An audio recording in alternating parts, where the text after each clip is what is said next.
लिंग पुराण में 7 गलतियां बताई है कंगाल होने की। ये गलती अगर आपने भी करी है तो जिंदगी में कितना भी पुण्य करोगे उसका फल नहीं है। आज की कथा को लिखकर रखना, शायद तुम्हारी जिंदगी संवर जाए। लिंग पुराण में 7 गलतियां बताई है व्यक्ति को बर्बाद होने की।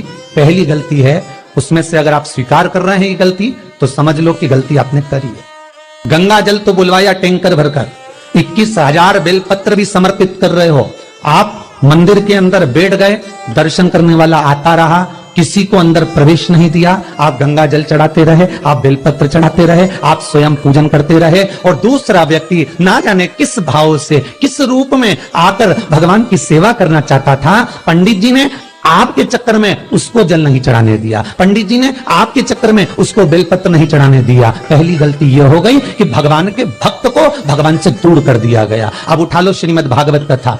2 देवताओं ने गलती करी थी। एक ब्रह्मा जी ने गलती करी थी कि गाय बछड़ों का हरण कर लिया था। 1 वर्ष होने में 1 दिन था तब ब्रह्मा जी ने गाय बछड़े वापस दिए थे। दूसरी गलती इंद्र ने करी थी, जल वृष्टि करी तब भगवान कृष्ण को गोवर्धन पर्वत उठाना पड़ा। दोनों देवताओं ने गलती करी पर भगवान कृष्ण ने इंद्र को क्षमा कर दिया पर ब्रह्मा को क्षमा नहीं करा। क्यों नहीं करा? क्योंकि इंद्र को क्षमा इसलिए करा क्योंकि इंद्र ने जब जलवृष्टि करी तो सारे ब्रजवासियों को भगवान के चरणों में लाकर छोड़ दिया। सारे ब्रजवासी गोवर्धन पर्वत के नीचे आकर बैठ गए, भगवान के चरणों में आ गए। और ब्रह्मा ने जो गलती करी वो ऐसी गलती करी कि भगवान से गाय और बछड़ों को दूर कर दिया। जो भगवान से भगत को दूर कर दे उसको शंकर कभी क्षमा नहीं कर सकता। इसलिए बर्बादी का पहला कारण आप भक्त और भगवान में दूरी बना दी।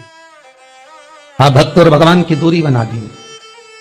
मेरा एक निवेदन हाथ जोड़कर है, हवेली जी हो, ठाकुर जी का मंदिर हो, रामकृष्ण मंदिर हो, शंकर मंदिर हो, किसी भी देवता का मंदिर हो, उसमें भक्त और भगवान में दूरी मत बनवाओ। बन सके तो भक्तों को ले जाकर भगवान के चरणों में छोड़ो। जाओ अंदर दर्शन करो, जाओ पूजन करो, जाओ पाठ करो, जाओ अर्चना करो। आप अगर गंगा जल भी चढ़ा रहे हो, आप अगर बेलपत्र भी चढ़ा रहे हो, 21,000 चढ़ा रहे हो, रोज 1 लोटा गंगा जल पूरे सावन के महीने में तुम टैंकर भरवा के बुलवा के समर्पित कर रहे हो। और निवेदन है एक कोने में बैठकर चढ़ाते रहो, बाकी के भक्तों के लिए कह दो तुम्हारे लिए मंदिर पूरा खुला है, आप खुद चढ़ाओ, आनंद करो, तो शायद तुम बर्बाद नहीं होते। भक्त से भगवान की दूरी होती है तो भगवान सहन नहीं कर पाता। भगवान की जब पूजन कर रहे हो, 21,000 बेलपत्र चढ़ा रहे हो, गंगा का जल चढ़ा रहे हो, चंदन चढ़ा रहे हो, अबीर चढ़ा रहे हो, गुलाल चढ़ा रहे हो, तो तुम्हारे भीतर ये अहंकार, जब तुम पूजन करके उठो तो उठते समय तुम्हारे भीतर अभिमान नहीं होना चाहिए कि मैंने जो अनुष्ठान करा उसके बराबर कोई नहीं कर सकता। वो अभी लंका अधिपति रावण की सोने की लंका हनुमान नहीं जला सकते थे। संहिता उठाई है और रावण संहिता को उठाकर पड़ी है। हनुमान जी सोने की लंका नहीं जला सकते थे। फिर क्यों जल गई? किस लिए जली वो सोने की लंका? केवल कारण इतना था कि रावण जब शंकर की पूजन कर कर उठता था तो शंकर भगवान से एक शब्द कहता था, भोलेनाथ तुम्हारे सारे भक्तों में मेरे जैसा भक्त कहीं नहीं मिलेगा जो तुमको अपने हाथों पर उठा लेता। बस वो अभिमान ऐसा था कि सोने की लंका जल गई, नहीं तो किसी की सामर्थ्यता नहीं थी कि सोने की लंका जले। आपका धन, आपका वैभव, आपकी सत्ता आपके पास रहेगी, आप पर कर्जा कभी नहीं हो सकता, आप पर कर्जा ठहर नहीं सकता। पर कर्जा क्यों बढ़ा, लंका क्यों जली, क्यों बर्बाद हुए, उसका कारण होगा आपकी अभिमत्ता। ये दूसरा कारण है व्यक्ति को बर्बाद होने का, अभिमत्ता। तीसरा कारण कहा सब्सक्राइब करें हमारा चैनल कि भगवान की सेवा तो आप कर रहे हो, ताकि आप भगवान की चाकरी में तो आप लगे हो, वीडियो से भगवान की आराधना भी कर रहे हो, दिया भी लगा रहे हो, धूप बत्ती भी लगा रहे हो, स्नान भी करा रहे हो, पंचामृत स्नान भी करा रहे हो, सारी पूजन अर्चना सब तुम कर रहे हो। पर हो सकता है इस पूजन अर्चना में आप केवल 3 घंटा पूजन करते हो और बाकी के समय किसी न किसी की जीवात्मा को दुख पहुंचा रहे हो।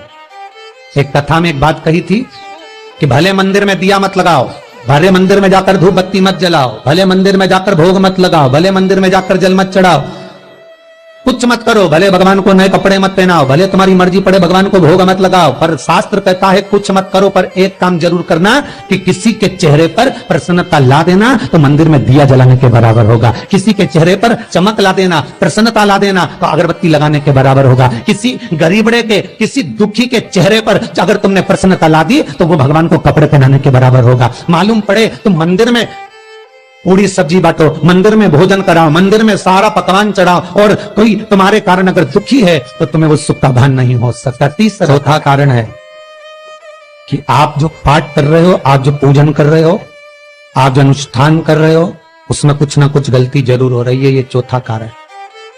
एक बार पूरे घर के लोगों को बिठाओ, अपने घर के लोगों को, मम्मी से पूछना, मम्मी तुम कौन कौन सा पाठ करती हो?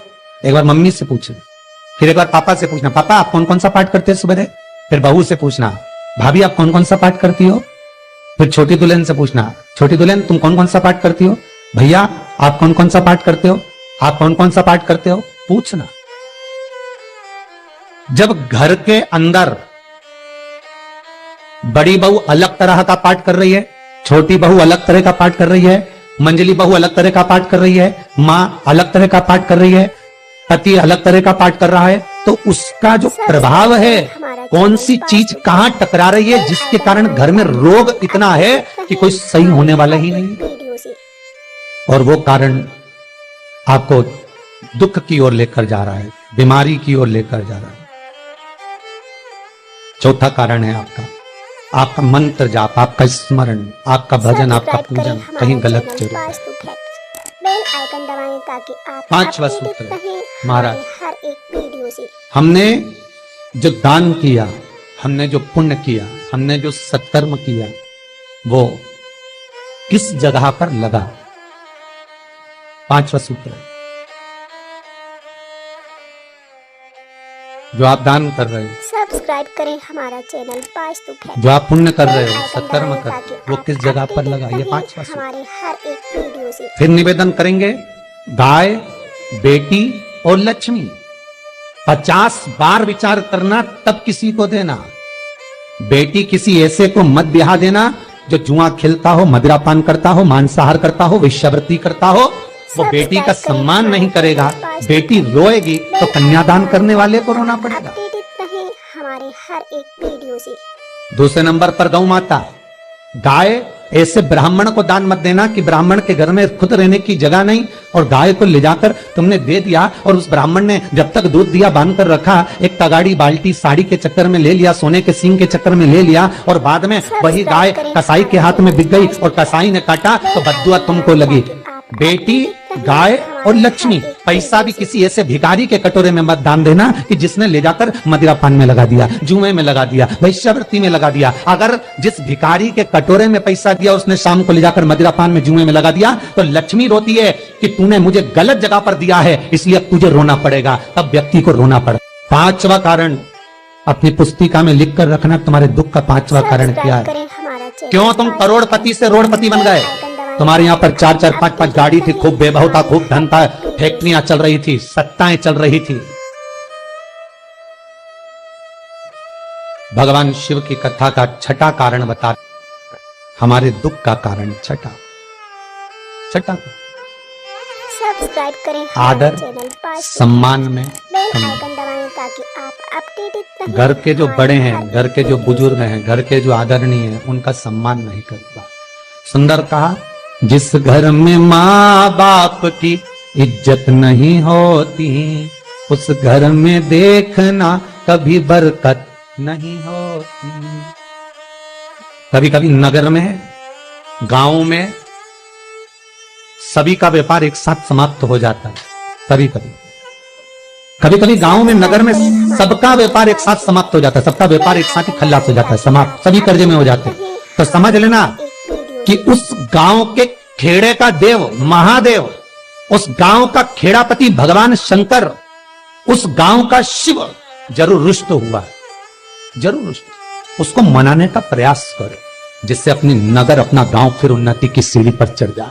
जो अच्छा काम करवा रही है, अच्छी कोड़ी आई होगी, सत्कर्म करवा रही है, अच्छी कोड़ी आई होगी, और मालूम पड़े एक कोड़ी ऐसी आ गई जो डॉक्टरों में भरवा रही है, सारा की सारा धन मेडिकलों में लगवा रही है, पुलिस में लगवा रही है, कहीं गलत जगह पर लगवा रही है, कहीं एक्सीडेंट में लगवा रही है।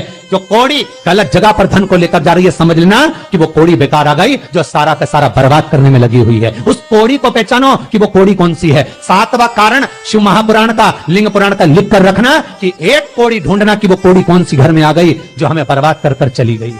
तो कौड़ी को ढूंढी। सावन से लेकर अभी तक की कथा की सबसे सुंदर रसतत्ववान आज की कथा के 7 कारण शायद आपकी जिंदगी को बना दे। साहब आप अपडेटेड आज बाबा ने अगर बुलवाया है इस व्यासपीठ से तो आपके लिए बुलवाया होगा। श्री शिवाय नमस्तुभ्यं। श्री शिवाय नमस्तुभ्यं। श्री शिवाय नमस्तुभ्यं।